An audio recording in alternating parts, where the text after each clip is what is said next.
Mayor sa Mandaue City nagpakisayod kabahin sa operasyon nga gihimo sa taga-NBI sa kauluhan kundiin may nasakmit nga uranium nga posibleng magamit sa terorismo. Ang report ni Nico Sereno. Gikakugang ni Mayor Glenn Bersede ang report kabahin sa NBI operation kundiin may nasakmit nga mga radioactive materials. Sa press conference sa NBI sa kauluhan, uban ang taga-Philippine Nuclear Research Institute, gipahibaw ang resulta sa sunod-sunod nga operasyon sa lain-laing bahin sa nasod.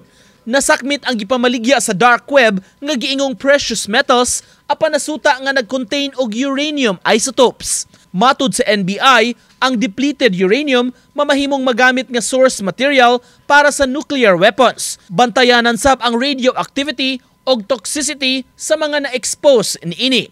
Maong mabantayan nga naka-protective gear ang mga nihimo sa operasyon. Si Mayor Bersede buot makisayod sanglit ang laing operasyon nga gihimo sa Mandaue City may nakuha nga mga black metals nga nagpositibo sa uranium. Gustong mahibaw ang mayor gikan sa taga-NBI kabahin niini. Paladban mayor investigasyon. Investigasyon. Oo. Kung naabag yun. Mahibawan na to. Kaya kadawat mo din na sa labas.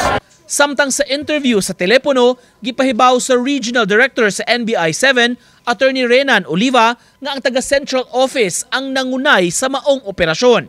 Ang NBI Central Visayas mi-asister sa pagkuha sa warrant ug sa pag-serve niini. Link mangguna kay it started sa Pasay then sa Cagayan de Oro niya katong Cagayan de Oro ni pinpoint nga naa sa Cebu.